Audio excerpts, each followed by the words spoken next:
नमस्कार विद्यार्थी मित्रांनो, कान्हा एज्युकेशनमध्ये आपल्या सर्वांचे स्वागत आहे. चला तर आज आपण इलेक्ट्रिकल अँड इलेक्ट्रॉनिक मेजरमेंटमधील काही महत्त्वाच्या क्वेश्चनवर डिस्कस करणार आहोत. त्यामध्ये बघा एक एक क्वेश्चन आपण वन बाय वन व्यवस्थित डिटेलमध्ये डिस्कस करूया. त्यामध्ये सुरुवातीला आपण MCQ क्वेश्चन डिस्कस करूया, नंतर 4 मार्कचे किंवा 5 मार्कचे क्वेश्चन जे असेल थिअरॉटिकल क्वेश्चन आपण डिस्कस करू. क्लिअर आहे? बघा तुम्हाला समोर जर बघितल्यावर तुम्हाला दिसत असेल मी तुम्हाला काही MCQ क्वेश्चन दिलेले आहेत. आता याच्यामध्ये हे जे क्वेश्चन आपण डिस्कस करणार आहे ते क्वेश्चनच्या प्रत्येक क्वेश्चन मागे काही ना काही तुम्हाला थिअरी असेल. बरोबर आहे? मी तुम्हाला अगोदर थिअरी सांगतो, थिअरी आपण डिस्कस करू, नंतर ते क्वेश्चनचं आन्सर काय असेल ते आपण वन बाय वन डिस्कस करू. क्लिअर आहे? बघा याच्यामध्ये बघा तुम्हाला सुरुवातीला पहिला क्वेश्चन आहे dynamic characteristics of and instruments are. याच्यापैकी कुठला ऑप्शन असेल? सेकंड क्वेश्चन बघा, third question, fourth question, fifth, असे सगळे क्वेश्चन आपण वन बाय वन डिस्कस करू. क्लिअर आहे? बघा त्याच्यामध्ये सगळ्यात पहिला क्वेश्चन जो असेल तो असेल बघा dynamic characteristics of and instruments are dash dash. आता याच्यापैकी कुठला ऑप्शन आपल्याला घ्यायचा आहे? त्याच्यामध्ये बघा तुम्हाला ऑप्शन दिलेले आहेत. त्यामध्ये सगळ्यात पहिला ऑप्शन तुम्हाला दिला त्यांनी ए ऑप्शन आहे. बरोबर आहे? ए ऑप्शन असेल तुमचा स्पीड ऑफ रिस्पॉन्स.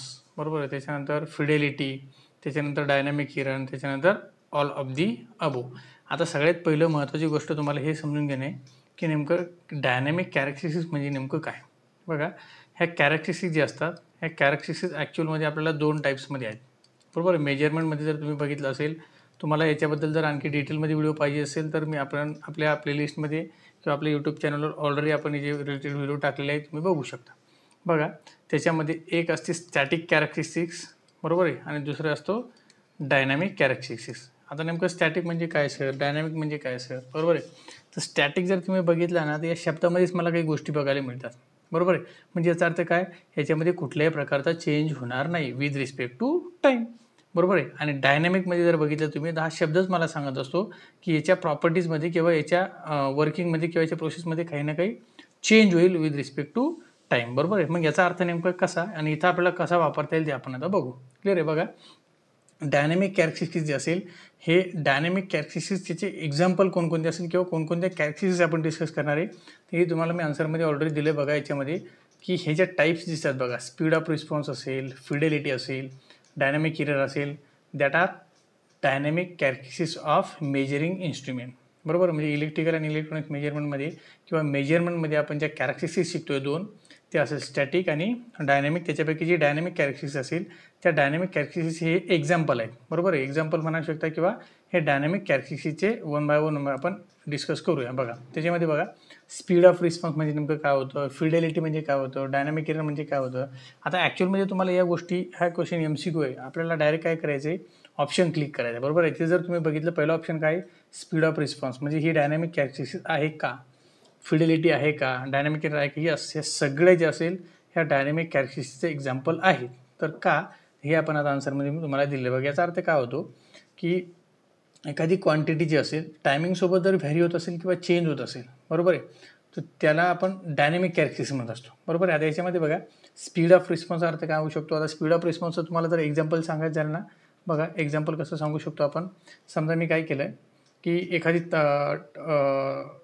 समजा आपण टेम्परेचर चेक करतो. बरोबर आहे? टेम्परेचर चेक करण्यासाठी आपण लहानपणी विज्ञानमध्ये शिकलो, मी एखादी तापमापी घेतली आणि गरम पाण्यामध्ये टाकली. बरोबर आहे? आता ती गरम पाण्यामध्ये टाकल्या त्याच्यामध्ये बघा एक थोडा बॉल टाईप असतो, पारा टाईप.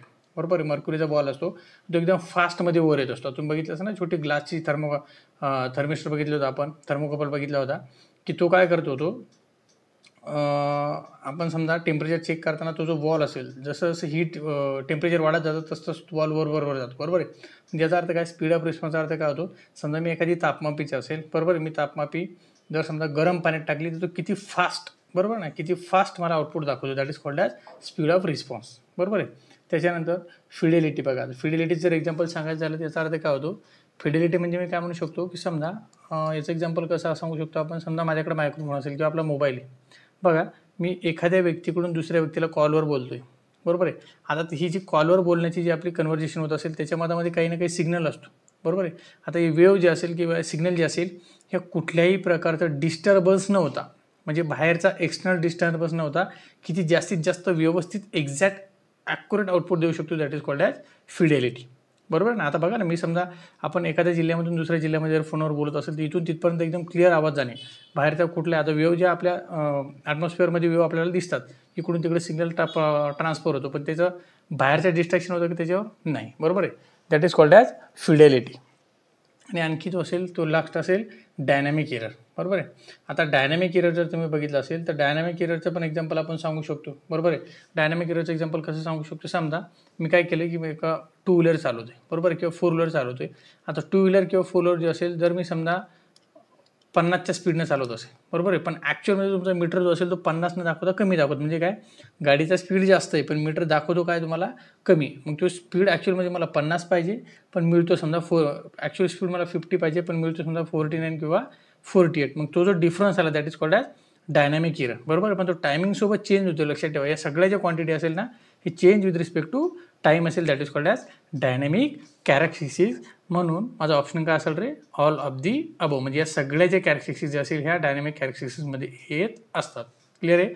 अजून आपण स्टॅटिक आणि डायनॅमिकमध्ये पुढं अजून डिटेलमध्ये डिस्कस करू, पण ह्या क्वेश्चनमध्ये तुम्हाला आन्सर कळाला असेल अशी अपेक्षा करतो. ओके, चला नेक्स्ट बघा. सेकंड क्वेश्चन जो असेल, सेकंड क्वेश्चन काय सांगतो आपला, the ratio of maximum displacement deviation to full scale deviation of instrument is called as. बरोबर आहे. आता बघा, सगळ्यात महत्त्वाचं फुल स्केल डिव्हिएशन, आणि हे शब्द तुम्हाला कळणं इम्पॉर्टंट आहे. कोणते, फुल स्केल डिव्हिएशन, आणि इथं कोणतं आहे, मॅक्झिमम डिस्प्लेसमेंट डिव्हिएशन. बरोबर आहे. आता याचा अर्थ काय होतो सर, याच्यामध्ये एक सगळ्यात इम्पॉर्टंट गोष्ट लक्षात ठेवा. तुम्ही आपण पहिले एकदा ऑप्शन बघूया. बरोबर, ऑप्शन बघितल्यानंतर मला काय लक्षात येईल बघा, इथे काय static sensitivity, dynamic deviation, linearity आणि प्रिसिजन ऑर ॲक्युरेसी. बरोबर आहे. आता याच्यामध्ये करेक्ट ऑप्शन आपण कसा शोधणार, इथे बघा मॅक्झिमम डिस्प्लेसमेंट डेव्हिएशन आणि फुल स्केल डेव्हिएशन.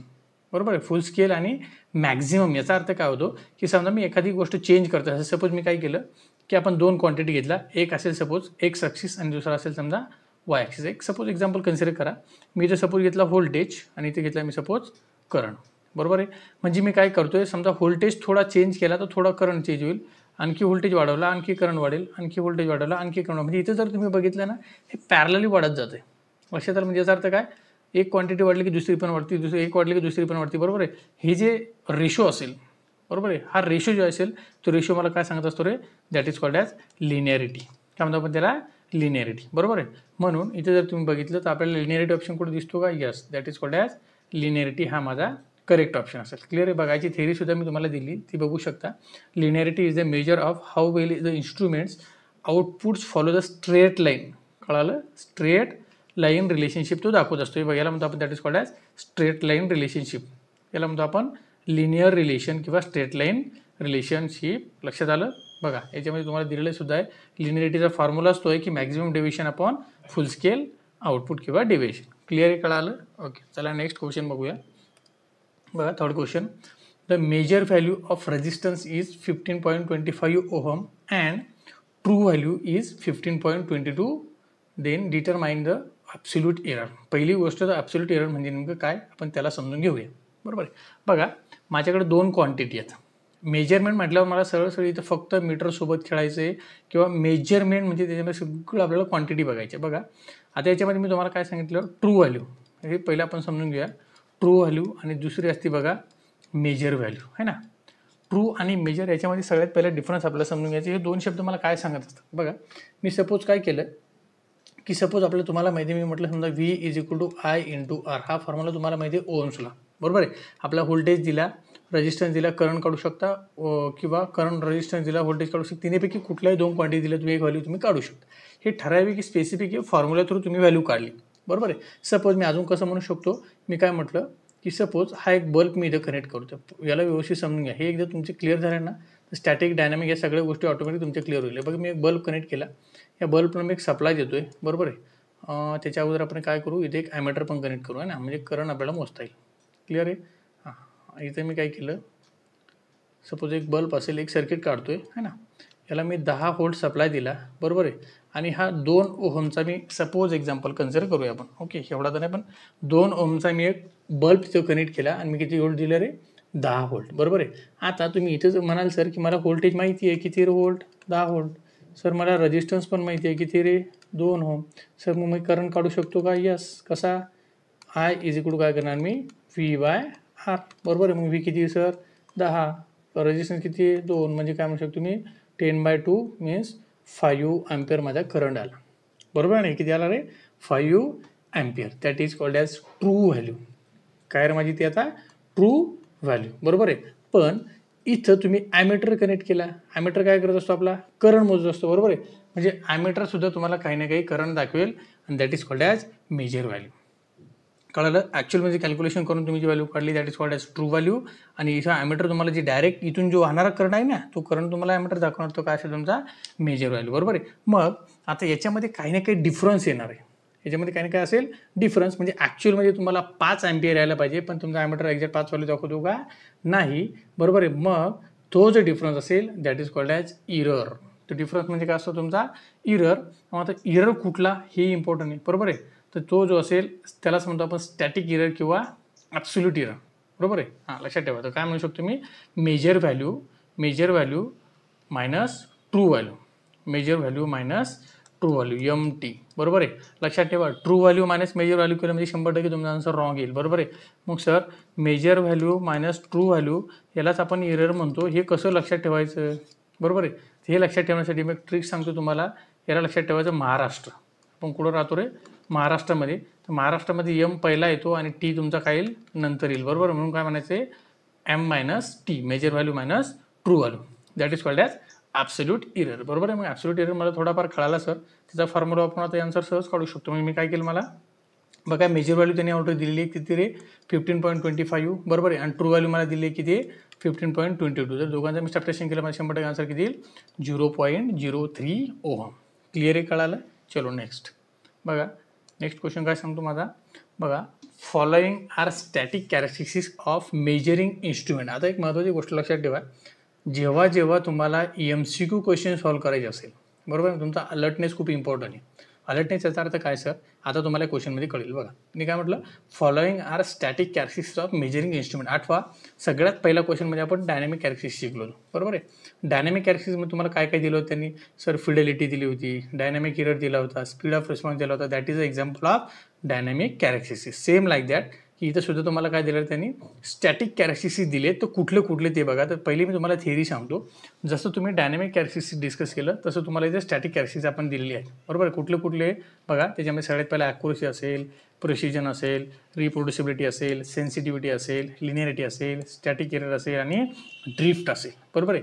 आता याच्यामध्ये तुमच्यासाठी थोडं नवीन जे असेल ना तर मी मुद्दामून तुम्हाला त्याचा थोडा व्यवस्थित तुम्हाला समजेल अशा लँग्वेजमध्ये मिनिंग काढलेलं आहे बघा. ड्रिफ्ट आणि रिप्रोड्युसिबिलिटी ही शब्द तुमच्यासाठी थोडं नवीन आहे बघा. ॲक्युरसी म्हणजे काय की तुमची व्हॅल्यू तुमचा मीटर जे असेल किंवा इन्स्ट्रुमेंट किती ॲक्युरेट व्हॅल्यू दाखवतो किंवा किती ट्रू व्हॅल्यूच्या नियर अबाउट दाखवेल that is called as accuracy. आणि प्रेसिजन आणि ॲक्युरसी जवळपास हे दोन कन्सेप्ट जे असेल ना एक मिळत्या जुळत्या म्हणता येईल आपल्याला पण एक्झॅक्ट सेम नाही आहे, डिफरंट आहेत ओके. आता त्याच्याबद्दल जर तुम्हाला पाहिजे असेल ह्या सगळ्या क्वांटिटी मी 1 बाय 1 एकदम व्यवस्थित एक्सप्लेन केलेले आहेत. तुम्ही पाठीमागचा व्हिडिओ बघू शकता. त्याच्यामध्ये तुम्हाला सगळं डिटेलमध्ये पाहिजे असेल तर मिळून जाईल ओके. बघा याच्यामध्ये तुम्हाला रिप्रोड्युसिबिलिटी आणि ड्रिफ्टबद्दल थोडं सांगतो. आता रिप्रोड्युसिबिलिटी म्हणजे याचा अर्थ काय होतं की समजा तुम्ही 1 मीटर घेतला बरोबर ना. 1 मीटर घ्यायचा आणि त्याच मीटरनं एका सेम सिच्युएशनमध्ये बरोबर आहे ज्या ॲटमॉस्फिअरमध्ये असेल तुम्ही की ज्या कंडिशनमध्ये असेल त्या सेम सिच्युएशनमध्ये डिफरंट टाईम वेगवेगळ्या वेळेस वेगवेगळ्या पर्सनकडून जर तुम्ही रिडिंग घेतल्या बरोबर आहे. सपोज मी काय म्हणू शकतो सपोज मी काय केलं एक रूम टेम्परेचरला बरोबर आहे एक रूम टेम्परेचरला मी एखादा थर्मोकपलचा प्रॅक्टिकल करतो XYZ बरोबर आहे. मग मी त्याच्यामध्ये टेम्परेचर चेक करणार बरोबर आहे. आता मी टेम्परेचर चेक करतोय तर याचा अर्थ काय होतो की सिच्युएशन तीच असेल बरोबर आहे. परिस्थिती सिच्युएशन तीच असेल आणि तोच इन्स्ट्रुमेंट असेल पण डिफरंट टायमिंग आणि डिफरंट पर्सनकडून म्हणजे आपण वेगवेगळे रिडिंग बदलतोय. लक्षात आलं. जागा तीच असेल, टायमिंग तोच असेल, ॲटमॉस्फिअर पण तेच असेल. फक्त मी काय केलं की टायमिंगनुसार म्हणजे समजा 5 मिनिटांनी रिडिंग घेतो त्याच्यानंतर 6 मिनिटांनी घेणार, 7 मिनिटांनी घेणार, 8 मिनिटांनी घेणार आणि वेगवेगळ्या माणसं समजा एक रामना एकदा रिडिंग घेतली, श्याम घेईल, एकदा दगडूबा घेईल, धोंडोबा घेईल म्हणजे असे वेगवेगळे माणसं त्याची रिडिंग घेतात बरोबर आहे. पण या सगळे रिडिंग जे असेल त्या एकदम तुम्हाला कशा मिळतील मिळत्या जुळत्या किंवा तुम्ही त्याला म्हणता same reading that is called as reproducibility. Exact येणार नाही पण नियर अबाउट म्हणजे मी कसं म्हणू शकतो 0.07, 0.08, 0.09 असं near about that is called as reproducibility. लक्षात आलं ओके. आणि ड्रिफ्ट म्हणजे काय होतं की समजा आपण म्हणत नाही का एक अनएक्सपेक्टेड चेंज होतो. समजा तुमच्या डोक्याचे केस गळायला लागले, बरोबर आहे. असे एका रात्रीमध्ये पूर्ण डोक्याचे केस गळून जाणार का तुमच्या? नाही, बरोबर आहे. दिवसेंदिवस हळूहळू मग नंतर कळतं की आपले पूर्ण केस गळून गेले, बरोबर आहे. मग असं आपल्याला वाटतं की आपल्याला अपेक्षा सुद्धा नव्हती की असं काही होईल. म्हणजे जो हळूवार किंवा एकदम स्लो जे चेंज येतो that is called as drift, बरोबर आहे. म्हणजे एखादं मीटर जे असेल, बरोबर ना, एखादं मीटर जे असेल, समजा तुम्ही काय केलं, तुम्ही रनिंग करता, बरोबर ना. रनिंग करता काय होतं की तुमचा स्पीड जो असेल तो इनिशियल मोमेंटला जसा स्पीड आहे तसं समोर गेल्यावर काही एंडपर्यंत राहील का? तुमचा स्पीड हळूहळू कळत न कळत कमी होत जातो. That is called as drift. म्हणजे स्लोमध्ये होणारा change that is called as drift. कळालं? सेम लाईक दॅट मीटरमध्ये पण असं होतं की तुमचा मीटर जो असेल सुरुवातीला एकदम कॅलिब्रेशन केल्या एक नवीन कंडिशनमध्ये परफेक्ट रिडिंग दाखवतो. नंतर त्याच्यामध्ये थोडा इरेर येत चालतो. हळूहळू रिडिंग त्याची कमी होत चालते किंवा तो इरेर येत जातो. किंवा त्याला आपण कधी एजिंग इफेक्ट वगैरे म्हणत असतो. तर तो जो इरेर असतो that is called as drift, बरोबर आहे. किंवा तो चेंज दॅट इज काम आपण ड्रिफ्ट म्हणत असतो. लक्षात राहील, बरोबर आहे. आता याच्यामध्ये जर तुम्ही बघितलं तर ह्या सगळ्या क्वांटिटी कशाचे आहे रे? Static characteristics. किंवा सगळे हे एक्झाम्पल कशाचे आहे? स्टॅटिक कॅरेक्टरिस्टिक्स, बरोबर आहे. मग आता हे जे एक्झाम्पल आहे सर, बरोबर आहे. हां, एक लक्षात ठेवा, static characteristics are does not change with respect to time. लक्षात ठेवा, बरोबर आहे. मग हे टायमिंगनुसार बदलणार नाही आहे. मग इथं जर तुम्ही बघितलं सर, पहिला ऑप्शन आम्हाला सांगतो ॲक्युरसी आणि रिप्रोड्युसिबल, बरोबर आहे. हे दोन्ही शब्द ऐकले सर आम्ही. दुसरा ऑप्शन काय सांगतो? ॲक्युरसी पण आहे, रिप्रोड्युसिबिलिटी पण आहे आणि सेन्सिटिव्हिटी पण आहे. हे तीनही शब्द आम्ही ऐकलेले आहेत. ड्रिफ्टसुद्धा ऐकलं आम्ही आणि डीड झोनसुद्धा ऐकलं आणि स्टॅटिक एररसुद्धा ऐकलं. म्हणजे सगळेच ऑप्शन मला या क्वेश्चनचं आन्सर वाटायला लागले. मग याच्यामधून ऑप्शन करेक्ट कसा शोधायचा? बघा, याच्यामध्ये ॲक्युरसी तर आहेच आहे, रिप्रोड्युसिबल पण आहे, हे दोघं पण आहे आणि हे पण आहे. पण याच्यामधून तुम्हाला करेक्ट ऑप्शन कसा चॉईस करायचा? याच्यामध्ये 3 क्वांटिटी दिली. हे 2 तर आहेच, हे पण आहे. पण याच्यामध्ये 3 क्वांटिटी दिल्या की जे तीनही क्वांटिटी आपण स्टॅटिक कॅरेक्टरिस्टिक्समध्ये कन्सिडर करतो. That's why this option are correct, बरोबर आहे. म्हणजे हा बी आपला ऑप्शन जो असेल तो काय असेल? करेक्ट असेल. अपेक्षा करतो सगळ्यांना कळालं असेल. चला नेक्स्ट. आता relay current balance comes under following category. हा क्वेश्चन काय सांगतो की हा जो क्वेश्चन आहे याचे ऑप्शन बघा. पहिले मी तुम्हाला ऑप्शन सांगतो, नंतर तुम्हाला क्वेश्चन कळेल. बघा, integrating instrument, recording instrument, absolute instrument आणि सेकंडरी इन्स्ट्रुमेंट. आपण क्लासिफिकेशन ऑफ इन्स्ट्रुमेंट जो असेल ते पाठीमागच्या व्हिडिओमध्ये डिटेलमध्ये बघितलेलं आहे. तुम्हाला बघायचं असेल तुम्ही बघू शकता, बरोबर आहे. तर त्याच्यामध्ये आपण जे क्लासिफिकेशन ऑफ इन्स्ट्रुमेंट बघितली होती त्याच्यामध्ये इंटिग्रेटिंग, रेकॉर्डिंग, ॲब्सोल्यूट किंवा सेकंडरी इन्स्ट्रुमेंट आपण बघितले होते, बरोबर आहे. म्हणजे याचा अर्थ काय? रेकॉर्डिंग इन्स्ट्रुमेंट असेल समजा, त्याच्यामध्ये तुमच्या रिडिंग असेल, रेकॉर्ड होत असेल, बरोबर. इंटिग्रेटिंग असेल, समजा एनर्जी मीटर जो असतो, बरोबर आहे ना, एनर्जी मीटर जो असतो, समजा तुमच्या एका महिन्याची युनिट असेल, 1 मंथ युनिट असेल, त्याच्यानंतर तो 1 मंथ युनिट तुम्ही जर समजा बिल पे केलं तर नेक्स्ट परत पुढचे युनिट दाखवतो, बरोबर आहे. म्हणजे त्याला इंटिग्रेट होत जातो. आणि रेकॉर्डिंग इन्स्ट्रुमेंट असेल तुमचा समजा सपोज आपण जर बघितलं असेल हॉस्पिटलमध्ये एखादा व्यक्ती कोमात वगैरे गेला असेल, बरोबर आहे, किंवा हॉस्पिटलमध्ये एखादा व्यक्ती ICUमध्ये असेल तर आपण त्याची हार्टबीट वगैरे चेक करत असतो की मॉर्निंगला याची हार्टबीटची सिच्युएशन कशी होती, आता कशी असेल, इव्हिनिंगला कशी असेल, हे रेकॉर्डिंग आपण करत असतो. म्हणजे ते इन्स्ट्रुमेंट रेकॉर्ड करणार आहे, that is called recording instrument. तसेच आपले ॲब्सोल्यूट इन्स्ट्रुमेंट आणि सेकंडरी इन्स्ट्रुमेंटसुद्धा असतो, बरोबर आहे. आपण म्हणत नाही की एखाद्याला रोल मॉडेल आपण मानत असतो, बरोबर आहे, आणि त्या रोल मॉडेलला मानून आपण अनुकरण करत असतो. Same like that absolute instrument जे असेल त्या इन्स्ट्रुमेंटसोबत आपण सेकंडरी इन्स्ट्रुमेंटची कॅलिब्रेशन करत असतो. कसं ते लक्षात ठेवायचं, थेअरीमध्ये तुम्हाला कळून जाईल. बघा, relay current balance is use to measure current in absolute terms, बरोबर आहे. म्हणजे हा जो असेल हा कशासाठी यूज केला जातो? करंट मेजर करण्यासाठी, बरोबर आहे. पण कोणत्या? ॲब्सोल्यूट टर्म्स, बरोबर आहे, based on mechanical force between current carrying conductor. आणखी दुसरं बघा, it does not require calibration against another instrument. तुम्हाला म्हटलं ना, ॲब्सोल्यूट इन्स्ट्रुमेंट जे असेल त्याला कॅलिब्रेशनची गरज पडत नाही. Hence it is an absolute instrument. It measure the current directly in terms of fundamental units. आता इथे बघा तुम्हाला M, L आणि T, बरोबर आहे. M म्हणजे काय होतं रे? मास, लेंथ आणि टाईम, बरोबर आहे. म्हणजे हे जे बेसिक फंडामेंटल इन्स्ट्रुमेंट असेल ते फिजिकल कंडिशनमध्ये तुम्हाला डायरेक्ट मेजर केले जातात. त्याच्यामध्ये कुठल्याही तुम्हाला कॅलिब्रेशनची गरज पडत नाही. आणि that is called as relay current balance त्याच्यामध्ये येतो. लक्षात आलं? It does not require calibration again the secondary standard. आता तुम्हाला मी मुद्दामून काय केलं, ॲब्सोल्यूट इन्स्ट्रुमेंट आणि सेकंडरी इन्स्ट्रुमेंटबद्दल थोडी इन्फॉर्मेशन दिली. त्याच्यामध्ये बघा, ॲब्सोल्यूट इन्स्ट्रुमेंट म्हणजे काय? Measures quantity in terms of fundamental units, no prior calibration. म्हणजे फंडामेंटल युनिट्स कोणते असतात? हे बेसिक जे ॲक्च्युअली म्हणजे कुठल्याही गोष्टीची जी असेल बेस, सर्व म्हणू शकतो मेजरमेंटचा बेस काय असेल तुमचा? मास, लेंथ आणि टाईम, बरोबर आहे. म्हणजे त्याला कुठल्याही गोष्टीचे त्याला कॅलिब्रेशनची गरज पडत नाही, बरोबर आहे. त्याला म्हणतो आपण ॲब्सोल्यूट इन्स्ट्रुमेंट. आणि सेकंडरी इन्स्ट्रुमेंट म्हणजे काय, needs calibration using an absolute instrument. बरोबर आहे. म्हणजे काय, याच्या साहाय्यानं आपण याचं कॅलिब्रेशन करत असतो. लक्षात आलं. बरोबर आहे. हां, तर ॲब्सोल्यूटचे तुम्हाला एक्झाम्पल जर बघितले काय, रिले करंट बॅलन्स असेल, टँजंट गॅल्व्हनोमीटर असेल. बरोबर आहे. व्होल्टमीटर ॲमीटर आपले बरेच एक्झाम्पल आहेत. बरोबर आहे. पण हे व्होल्टमीटर ॲमीटर असेल याच्यामध्ये येतात का, नाही. ते कशामध्ये येतात, सेकंडरीमध्ये, की ज्याला कॅलिब्रेशनची गरज असते. बरोबर आहे. रिले करंट बॅलन्स असेल, टँजंट गॅल्व्हनोमीटर असेल, याला कॅलिब्रेशनची गरज आहे का, नाही. ते कशाचं एक्झाम्पल आहे, ॲब्सोल्यूट. म्हणजे रिले करंट बॅलन्स असेल तो कशाचं एक्झाम्पल असेल तर मग absolute instrument. That is your correct option. C option तुमचा काय असेल, करेक्ट असेल. लक्षात आलं. चलो नेक्स्ट बघा. त्याच्यानंतर 6 नंबरचा क्वेश्चन काय सांगतो बघा. त्याच्यामध्ये आपण हां, in PMMC instruments the damping torque is provided bye means of. आता येतं हे खूप इम्पॉर्टंट आहे. लक्षात ठेवा, ज्यावेळेस तुम्ही मेजरमेंट शिकता ना, तर मेजरमेंटमध्ये तुम्हाला सगळ्यात पहिला आणि बेसिक इन्स्ट्रुमेंट जर कुठला असेल तर तो तुम्हाला PMMC आहे. बरोबर. PMMC म्हणजे काय होतं, permanent magnet moving coil instrument. आता हे PMMC जो असेल मी तुम्हाला थोडी त्याच्याबद्दल थेरी सांगतो, म्हणजे तुमच्या काही गोष्टी क्लिअर होतील. बघा, मी कुठलाही इन्स्ट्रुमेंट किंवा कुठलाही मीटर तयार करताना त्याच्यामध्ये मला एक पॉइंटर जो असतो, बरोबर आहे ना, तो डायल असतो, पॉइंटर तो घुमत असतो, तुम्हाला रिडिंग दाखवत असतो. बरोबर आहे. तर त्याच्यामध्ये एक टॉर्क नावाची गोष्ट असते. हे तुम्हाला सांगायची गरज नाही, तुम्ही ऑलरेडी डिप्लोमाला पण बघितले, डिग्रीला पण बघितले. ह्या टॉर्क जे असतात त्याचे 3 टाईप्स आहेत. बरोबर आहे. मेजरमेंटमध्ये टॉर्कचे किती टाईप्स आहेत आपल्या, 3 टाईप्स आहे. बरोबर आहे. एक असतो डिफ्लेक्टिंग टॉर्क. बरोबर आहे.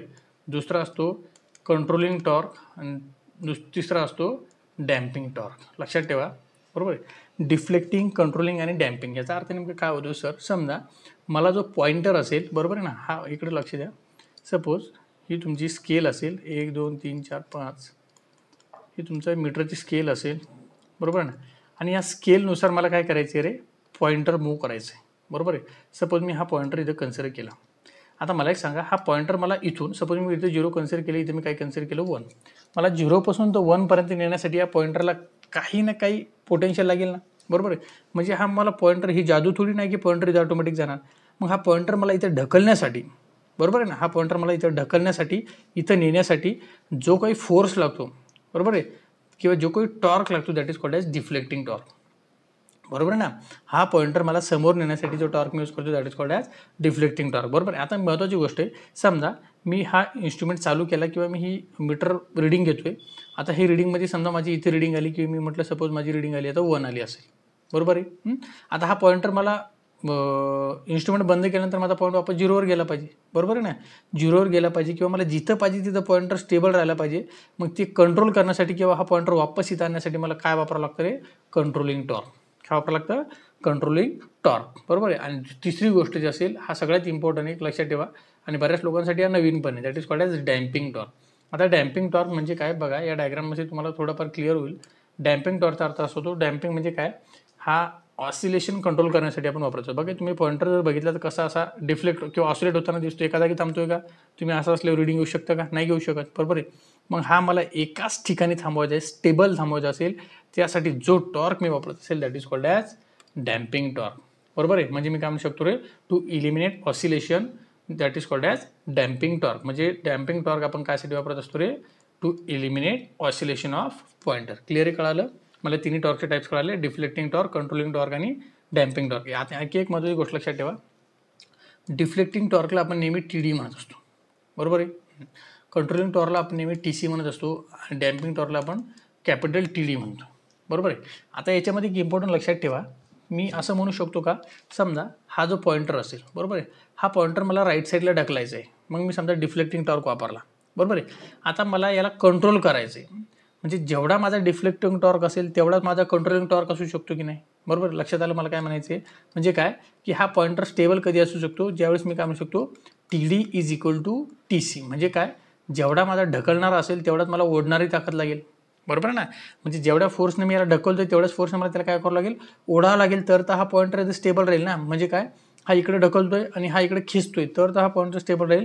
म्हणून मला याला म्हणतो आपण स्टेडी स्टेट कंडिशन. काय म्हणतो आपण याला, स्टेडी स्टेट कंडिशन. म्हणजे मीटर माझा स्टेबल कधी असेल, when TD is equal to TC. TD and TC म्हणजे काय, deflecting torque is equal to controlling torque. चला, तर आपण क्वेश्चनकडे येऊ, म्हणजे तुम्हाला क्लिअर होईल. बघा, माझं क्वेश्चननं काय सांगितलं, in PMMC instrument the damping torque is provided bye means. म्हणजे काय, सरळ आता याच्यामध्ये एक महत्त्वाची गोष्ट लक्षात ठेवा, मला डॅम्पिंग टॉर्क कायसाठी वापरला जातो हे एवढं क्लिअर कळालं की टू इलिमिनेट ऑसिलेशन, बरोबर आहे. पण त्याच्यामध्ये जर तुम्ही बघितलं तर मी जे तुम्हाला 3 टॉर्क सांगितले होते, तुम्हाला आणखी थोडं त्याच्याबद्दल सांगतो की म्हणजे क्वेश्चन तुम्हाला डिटेल कळेल. आता TD TC बरोबर आहे ना, आणि TD म्हणजे डिफ्लेक्टिंग कंट्रोलिंग आणि डॅम्पिंग. आता याच्यामध्ये पण आणखी तुम्ही जर बघितलं तर हे प्रत्येक टॉर्क आपण कसा तयार करू शकतो हे 1 बाय 1 मी तुम्हाला थोडं शॉर्टमध्ये सांगतो. बघा म्हणजे काय होईल, हा क्वेश्चन तुम्हाला एकदम क्लिअर राहील आणि लॉंग टर्मसाठी लक्षात राहील. बघा आता डिफ्लेक्टिंग टॉर्क तयार करण्यासाठी आपण काय काय करू शकतो, याच्यामध्ये 3 मेथड आहे, बरोबर आहे. कशा ते 3 मेथड लक्षात ठेवा, बरोबर आहे. हां, याच्यामध्ये काय करणार, एक परमनंट मॅग्नेट घ्यायचा आणि एक कंडक्टर घ्यायचा. लक्षात आलं, एक परमनंट मॅग्नेट घ्या आणि दुसरा कंडक्टर घ्या. क्लिअर आहे. तुम्हाला याच्यापासून एक टॉर्क तयार करू शकता, बरोबर आहे.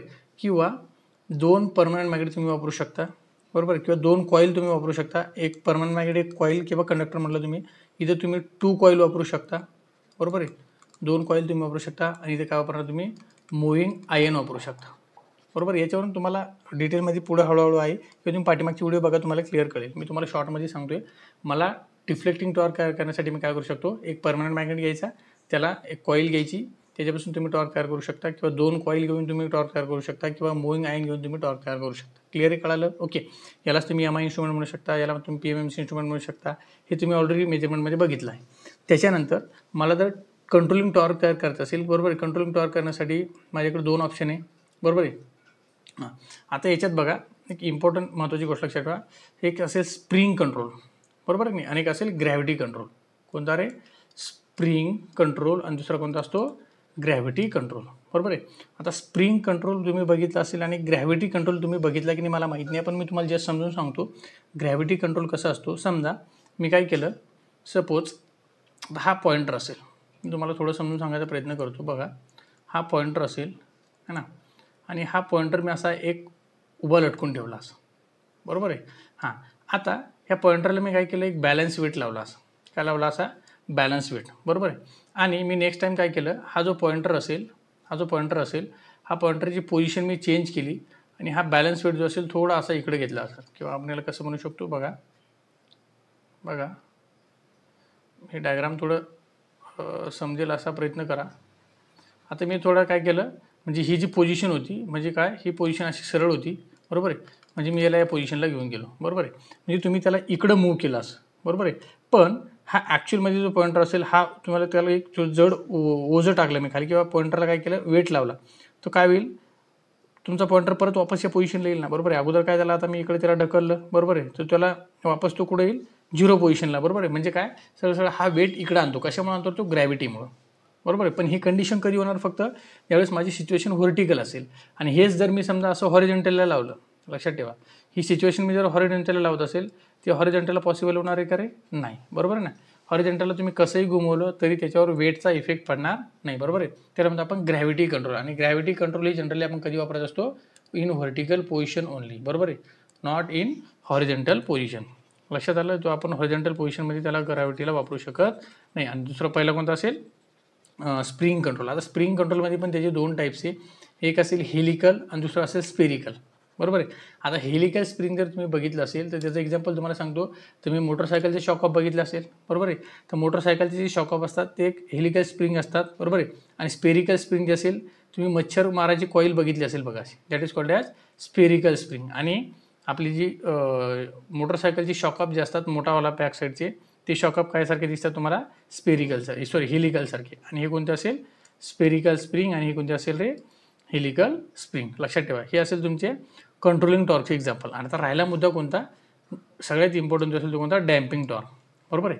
आता डॅम्पिंग टॉर्क म्हणजे सरळ काय की मला ऑसिलेशन कंट्रोल करायचं. काय कंट्रोल करायचं आहे, ऑसिलेशन. ते बघितलं ना तुम्ही, आता मीटरमध्ये छोटंसं व्हायब्रेशन होतं, तुम्ही त्यांना स्टेबिलिटी येत नव्हती, तुम्ही रिडिंग परफेक्ट घेऊ शकत नव्हता, बरोबर आहे. यासाठी बघा 3 एक्झाम्पल आहे, बरोबर आहे. एक असेल एअर फ्रिक्शन डॅम्पिंग, दुसरा असेल फ्लूइड फ्रिक्शन डॅम्पिंग, आणि एक असेल तिसरा ईडी करंट डॅम्पिंग, बरोबर आहे. आता एअर फ्रिक्शन डॅम्पिंग म्हणजे काय, फ्लूइड फ्रिक्शन म्हणजे काय, ईडी करंट म्हणजे काय, तुम्हाला शॉर्टमध्ये सांगतो. बघा तुम्हाला एक एक्झाम्पल देतो. तुम्ही नॉर्मल हवेमध्ये कधी काठी फिरून बघा, आणि एक प्रेशराईज हवेमध्ये तुम्ही काठी फिरून बघा, बरोबर आहे. सेम लाईक दॅट तुम्ही पाण्यामध्ये काठी फिरून बघा आणि पाण्याच्या बाहेर काठी फिरून बघा. एखादी काठी तुम्ही पाण्याच्या बाहेर सहज फिरू शकता, पण पाण्यामध्ये तुम्हाला ती काठी फिरवता येत म्हणजे ऑसिलेट करता येते का नाही. म्हणजे तुम्हाला ऑटोमॅटिक फ्लुइड फ्रिक्शन म्हणजे पाण्यामध्ये तुम्ही त्याला ऑटोमॅटिक कंट्रोल करू शकता. प्रेशराईज एअरमध्ये सुद्धा तुम्ही ऑटोमॅटिक ऑसिलेशन कंट्रोल करू शकता, म्हणून त्याला म्हणतो आपण एअर फ्रिक्शन डॅम्पिंग, त्याला म्हणतो आपण फ्लुइड फ्रिक्शन डॅम्पिंग. पण राहिला मुद्दा तुमच्यासाठी नवीन कोणता आहे, ईडी करंट डॅम्पिंग, बरोबर आहे. हा ईडी करंट डॅम्पिंग जो असेल तो आपल्या इलेक्ट्रिकलवाल्यांसाठी खूप महत्त्वाचा आहे, कारण त्याला टेक्निकल कन्सेप्ट आहे त्याच्यामागं.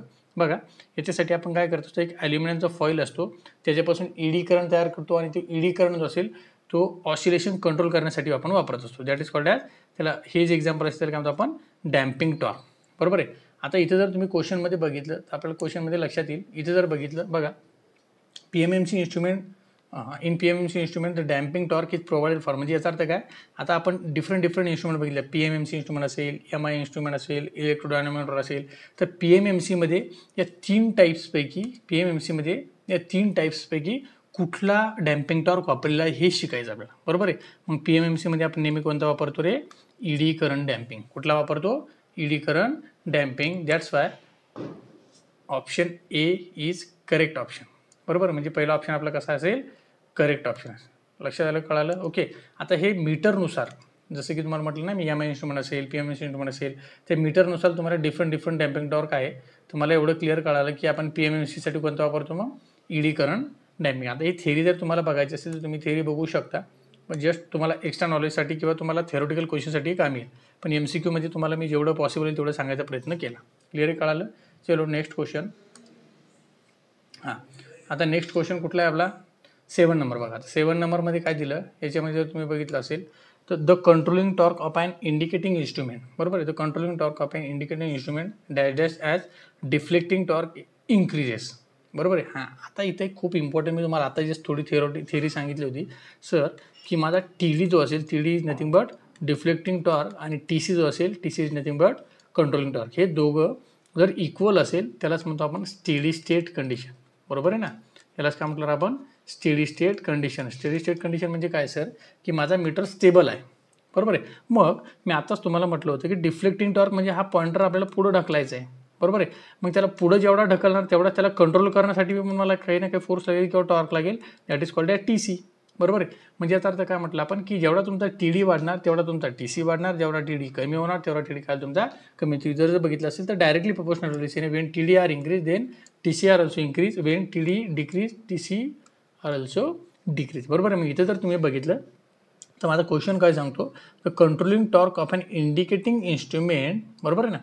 हां, dash dash dash as deflecting torque increases. म्हणजे आत्ताच बोललो ना मी की डिफ्लेक्टिंग टॉर्क जर इन्क्रीज झाला, जर माझा TD इन्क्रीज होतोय सर, तर 100% मी सांगू शकतो TC सुद्धा माझा काय होणार, इन्क्रीज होणार. म्हणजेच काय, माझा C ऑप्शन जो असेल तो काय असेल, करेक्ट ऑप्शन आहे, बरोबर आहे. मी तुम्हाला आता जी थिअरी सांगितली ती सेम थिअरी आहे, तुम्ही रीड करू शकता.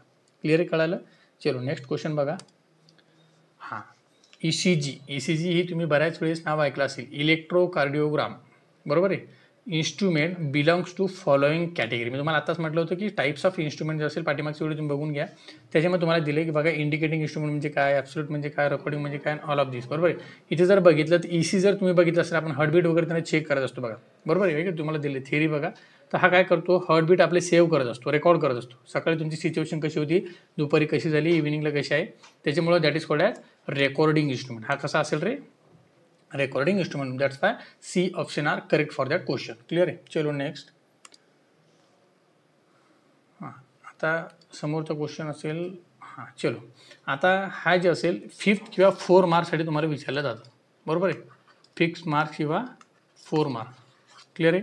ते जनरली 5 मार्क्ससाठी क्वेश्चन तुम्हाला विचारले जातात. तर हे क्वेश्चन आपण आता 1 बाय 1 डिस्कस करू. त्याच्यामध्ये सगळ्यात पहिला बघा, explain static and dynamic characteristics of measuring instrument. जे की मी तुम्हाला सगळ्यात क्वेश्चनच्या किंवा व्हिडिओच्या सुरुवातीला सांगितलं होतं की स्टॅटिक कॅरेक्टरिस्टिक्स म्हणजे काय आणि डायनॅमिक कॅरेक्टरिस्टिक्स म्हणजे काय. मेजरमेंट शिकताना हे 2 पॉईंट लक्षात ठेवा. स्टॅटिक म्हणजे काय, change with respect to time, does not change with respect to time. आणि डायनॅमिक म्हणजे काय, change with respect to time. Clear. इथे तुम्हाला दिलेलं आहे बघा, मी मुद्दाम थोडी थिअरी घेतली तुम्हाला.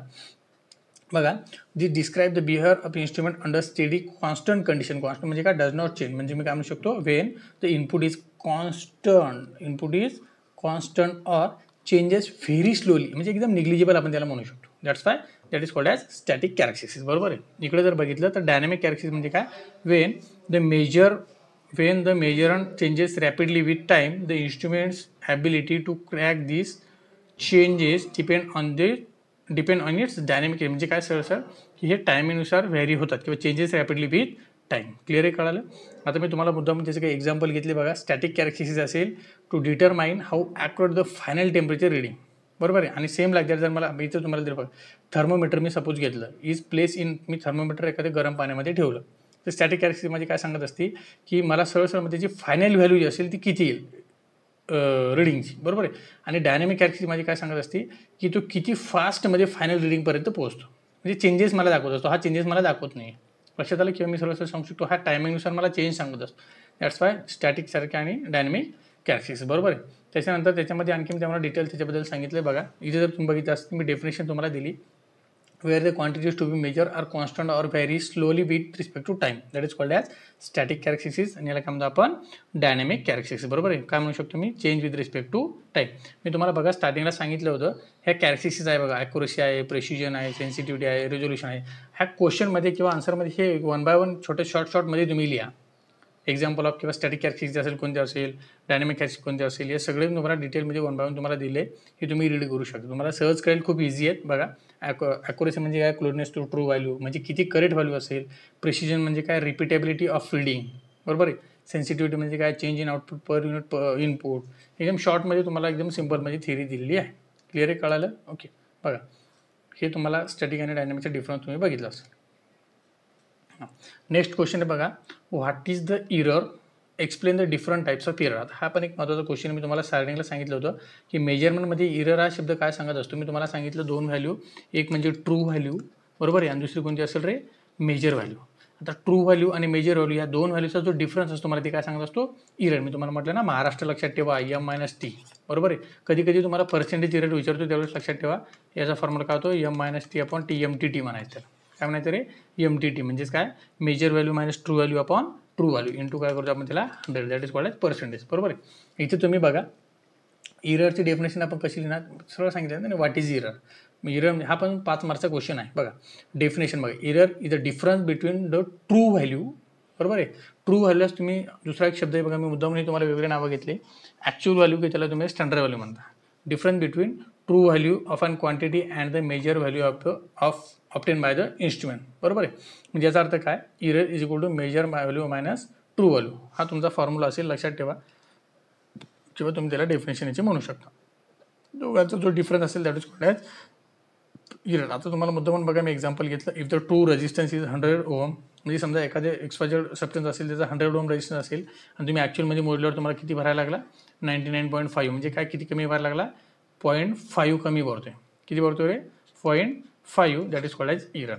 क्लिअर आहे, कळालं. बघा आता हा इरर म्हणजे काय तुम्हाला डेफिनेशन कळाली. बरोबर आहे. आता तुम्हाला तो डिटेलमध्ये एक्सप्लेन करायचं आहे आणि त्याचे विशेष म्हणजे त्याच्या डिफरंट टाईप्स एक्सप्लेन करायचे. आता कोणकोणत्या टाईप्स आपण 1 by 1 डिटेलमध्ये बघूया. बघा, सगळ्यात पहिलं types of error in measurement. पहिला टाईप्स असेल बघा ग्रॉस इरर, दुसरा असेल सिस्टमॅटिक इरर, तिसरा असेल रँडम इरर. आता ही एकदम व्यवस्थित त्याला 1 by 1 आपण डिस्कस करूया. बघा, सगळ्यात पहिला असेल ग्रॉस इरर. बरोबर आहे. आता ग्रॉस इररची डेफिनेशन जर तुम्ही बघितलं तर काय सांगते रे बघा, errors cause due to human mistakes while taking reading, recording data or using instrument. म्हणजे सरळ काय की ज्यावेळेस तुम्ही ॲक्च्युअलमध्ये रिडिंग घेता त्यावेळेस ह्युमन मिस्टेकमुळे होणारा जो इरर असेल that is called as gross error. म्हणतो आपण त्याला ग्रॉस इरर. आता मी तुम्हाला एक एक्झाम्पल घेतलं बघा, इथे तुम्हाला डायग्राममध्ये बघत असेल, हा एक व्यक्ती आहे, मी सपोज याला कन्सिडर केलं राम. बरोबर आहे. आणि याला नाव दिलं मी सपोज श्याम. चलो राम श्याम की जोडी लेंगे.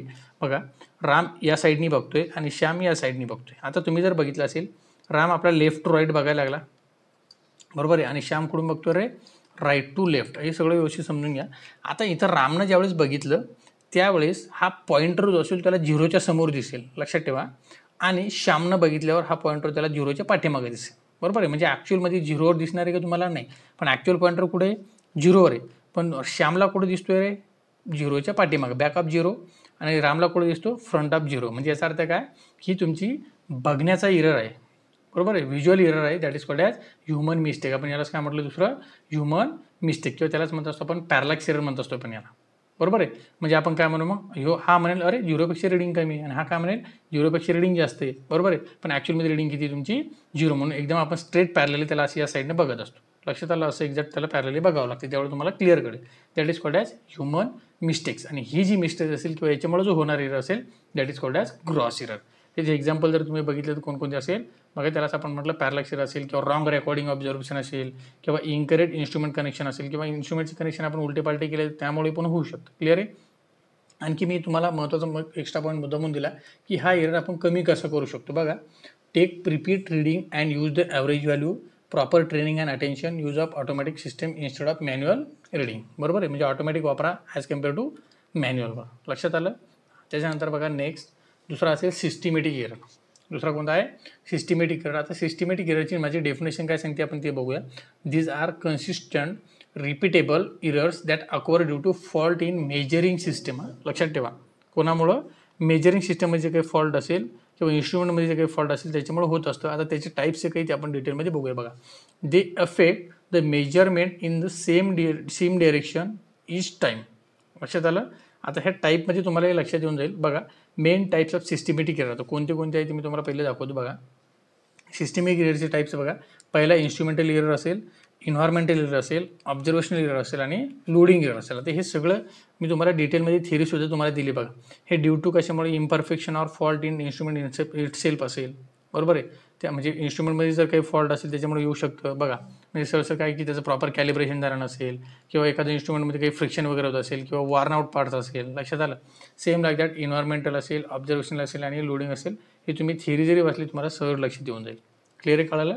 That is called as systematic error. आणि नेक्स्ट जो असेल तो कोणता असेल तुमचा रँडम एरर. कोणता असेल, रँडम एरर. आता रँडम एरर जो असेल त्या नावातच कळतं की रँडम म्हणजे काय, अनप्रेडिक्टेबल. लक्षात आलं, बरोबर आहे. म्हणजे याची डेफिनेशन काय म्हणू शकता, error that occur unpredictably and can not be eliminate completely.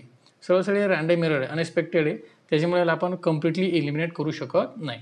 They are due to unknown unpredictable cause that vary randomly. Okay, clear कळालं. म्हणजे बघा, तुम्ही एक्झाम्पल जर बघितलं, नॉईज इन इलेक्ट्रिकल सर्किट असेल, small fluctuation in temperature or power supply असेल, बरोबर आहे, ह्युमन रिॲक्शन टाईम व्हेरिएशन असेल, हे एक्झाम्पल आहे रँडम एररचे. लक्षात आलं. ओके, अशा प्रकारे आपण 5 मार्कचे क्वेश्चनसुद्धा 1 बाय 1 डिस्कस केलेले आहे. अपेक्षा करतो की आपण मेजरमेंटबद्दल काही MCQ डिस्कस केले आणि काही थेरोटिकल क्वेश्चन डिस्कस केले. मी तुम्हाला आन्सरसोबत काही थोडी थिअरीसुद्धा सांगितली एक्स्ट्रा. आणि तुम्हाला याच्याबद्दल आणखी जर डिटेलमध्ये पाहिजे असेल तर पाठीमागची व्हिडिओ तुम्ही बघू शकता, त्याच्यामध्ये मी बऱ्यापैकी डिटेलमध्ये डिस्कस केलेलं आहे. अपेक्षा करतो सगळ्यांना व्यवस्थित कळालं असेल. चला भेटूया लवकरच पुढच्या व्हिडिओमध्ये. ठीक आहे, थँक्यू.